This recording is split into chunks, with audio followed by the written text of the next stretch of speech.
Good morning friends, मेरा नाम है कल्पना शुक्ला और मैं स्वागत करती हूँ आप सभी का नेरी स्टडी में। हम पढ़ने जा रहे हैं हमारा आज का 9 जून का करंट अफेयर्स।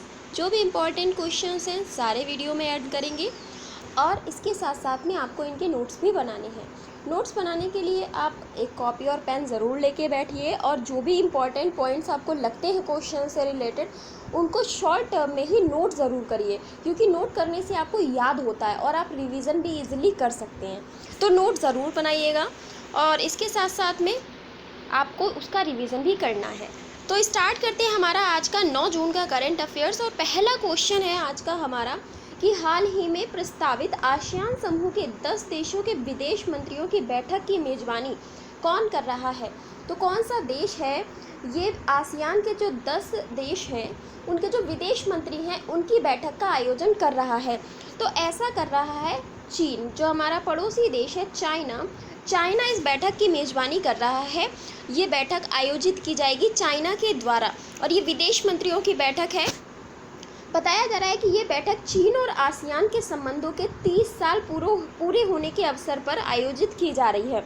जो चाइना और आसियान के सदस्य हैं इनकी सदस्यता के 30 वर्ष पूरे हो गए हैं, जिसके उपलक्ष्य में ये बैठक का आयोजन किया जा रहा है। दूसरा कथन इसमें है कि आसियान को एक ऐसे प्रमुख स्थान के रूप में देखा जा रहा है जहां चीन और क्वाड पहल एक दूसरे को अपना प्रभाव दिखा सकते हैं। क्वाड के मेंबर्स आप सभी को पता होंगे, तो क्वाड और चीन का यहाँ कह सकते हैं कि पहल होगी और वो एक दूसरे को अपना प्रभाव दिखा सकते हैं कि क्वाड जो सदस्य हैं, जो समूह है, वो अगर आपने पढ़ा होगा तो क्वाड जो सदस्य है वो चाइना के खिलाफ ही एक समूह बनकर खड़ा हुआ है, चाइना को दबाव में लाने के लिए और ये दिखाने के लिए कि हम इतने शक्तिशाली देश एक साथ हैं और तुम्हारे खिलाफ खड़े हुए हैं। तो यहाँ पर एक दूसरे को अपना प्रभाव दिखाया जा सकता है कि क्वाड मेंबर्स उसको प्रेशराइज करेंगे। इसके साथ साथ में हमें ये भी देखने को मिलेगा कि यहाँ पर चाइना भी अपना प्रभाव पूरी तरीके से दिखाएगा। आसियान की अगर हम बात करें, आसियान की फुल फॉर्म है association of south east Asian Nations, association of south east Asian Nations. ये 10 देशों का समूह है कुल जो इसमें शामिल होता है।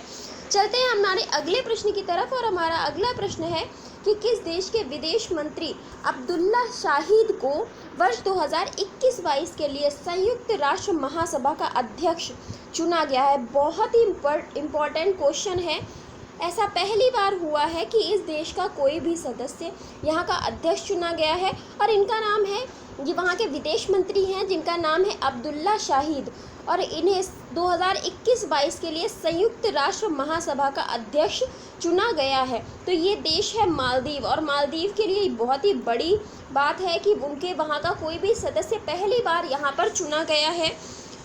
अगर हम मालदीव के बारे में देखना चाहें तो ये उपलब्धि पहली बार मालदीव को हासिल हुई है कि पहली बार यहाँ का कोई सदस्य बना है। तो इनका नाम एक बार आप फिर से देख लीजिए, इनका नाम है अब्दुल्ला शाहिद।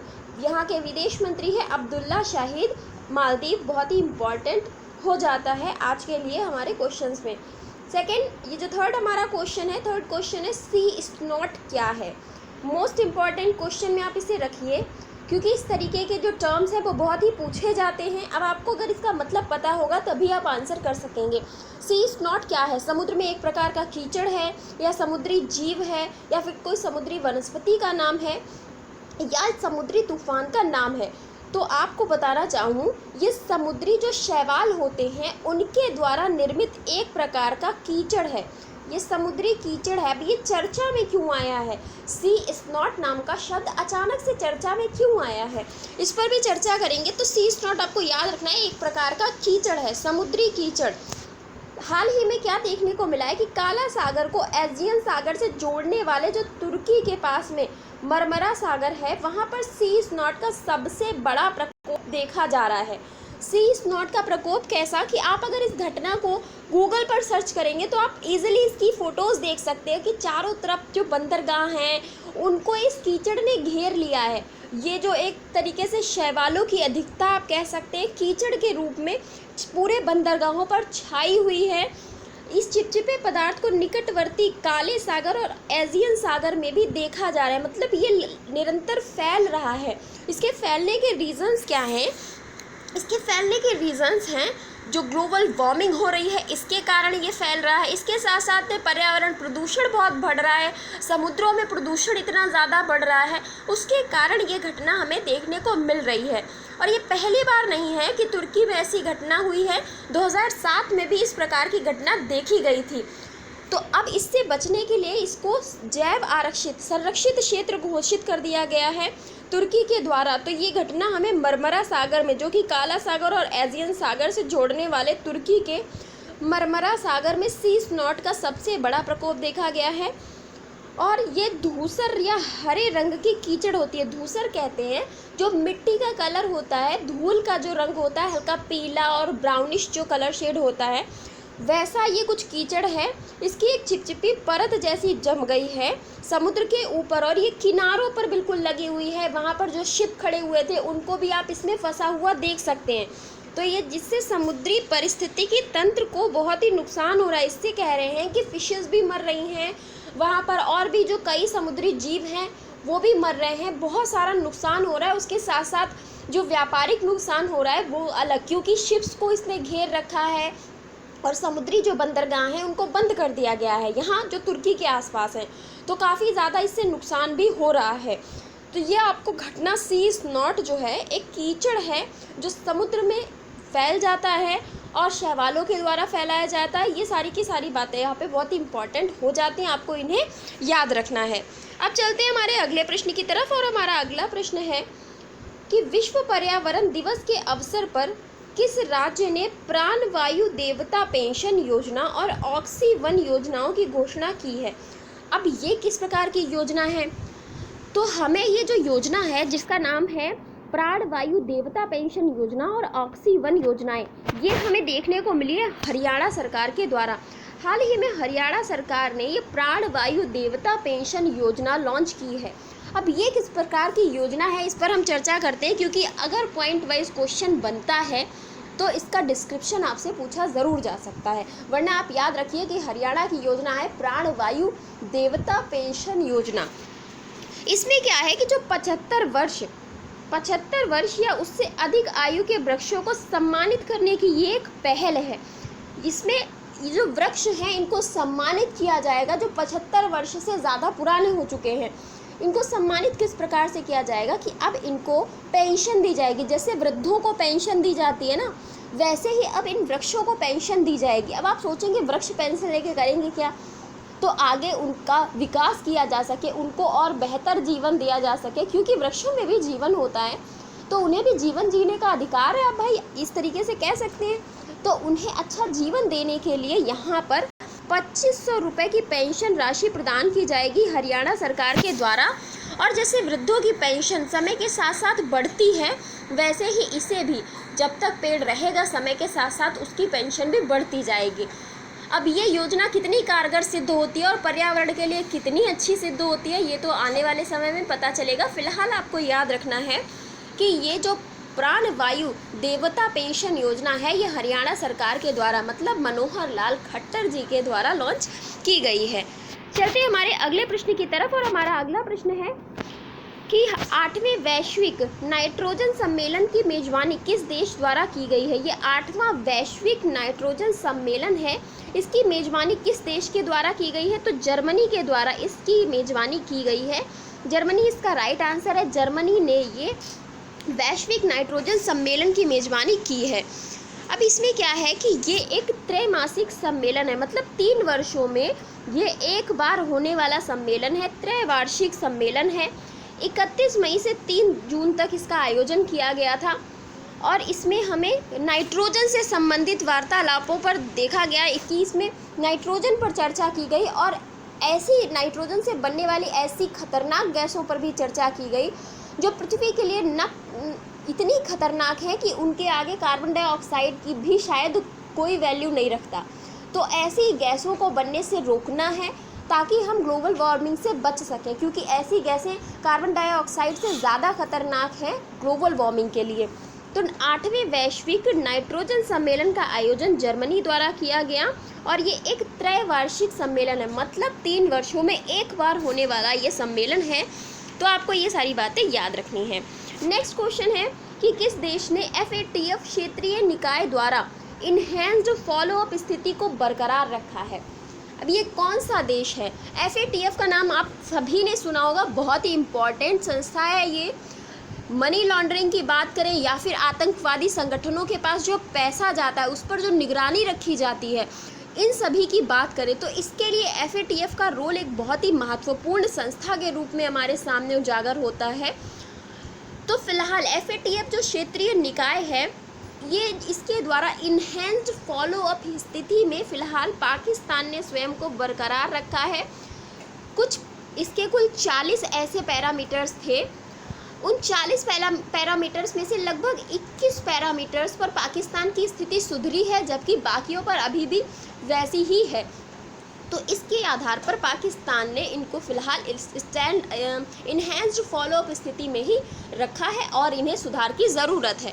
मतलब अभी भी पाकिस्तान को पूरी तरीके से आतंकवाद ख़त्म करने के लिए सोचना पड़ेगा, तभी शायद अदर कंट्रीज़ उसे बेहतर ढंग से फंडिंग दे सकेंगी, क्योंकि अभी भी देशों को लगता है कि पाकिस्तान को फंडिंग देना मतलब आतंकवादियों को फंडिंग देने जैसा है। FATF की हम बात करें तो FATF जिसको बोलते हैं financial action task force, financial action task force ये मनी लॉन्ड्रिंग व टेरर फाइनेंसिंग पर वर्क करता है। अब आपको सोचना पड़ेगा कि मनी लॉन्ड्रिंग होता क्या है। तो मनी लॉन्ड्रिंग क्या होता है कि काला धन, एक ऐसा काला धन जिसे इतना घुमाया जाता है कि वो वाइट मनी में कन्वर्ट हो जाता है, और ऐसा करते हैं आतंकवादी संगठन ताकि उनके पैसे को पकड़ा ना जा सके। और सच में इस पैसे को पकड़ना बहुत ही मुश्किल हो जाता है, क्योंकि पहले क्या होता है, मैं थोड़ा आपको समझाने की कोशिश करूँगी। मनी लॉन्ड्रिंग में क्या होता है कि जैसे आपके पास 10,000 रुपये है, छोटा अमाउंट लेते हैं, बहुत बड़ा अमाउंट लेंगे तो आप कंफ्यूज हो जाओगे। तो आपके पास 10,000 रुपये हैं, ठीक है।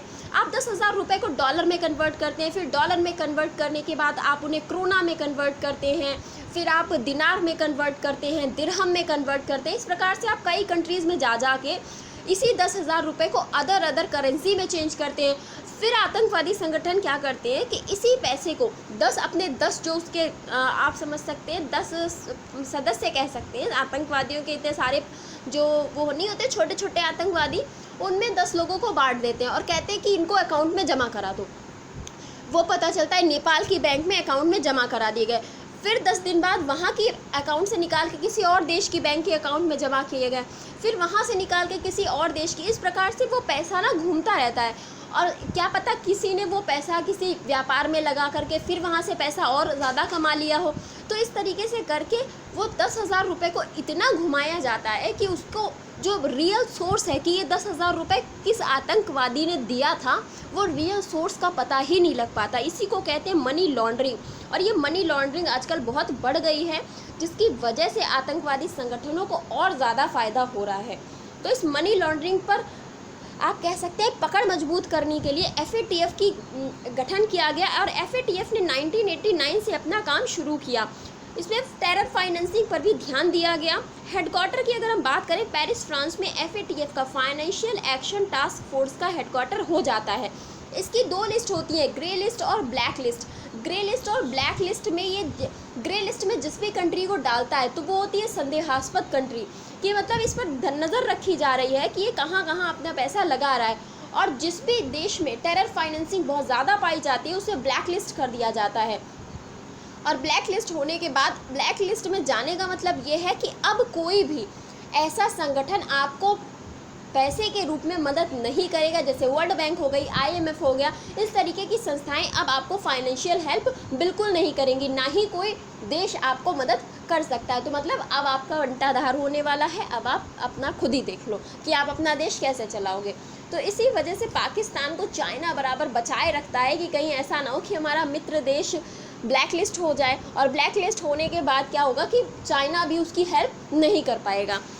तो ये सारी की सारी बातें इंपॉर्टेंट हो जाती हैं। नेक्स्ट क्वेश्चन है, नोएडा अंतर्राष्ट्रीय हवाई अड्डे के लिए किस बैंक ने 3,725 करोड़ रुपए की मंजूरी दी है? नोएडा अंतर्राष्ट्रीय हवाई अड्डा, ये यहाँ पर जेवर हवाई अड्डे की बात हो रही है।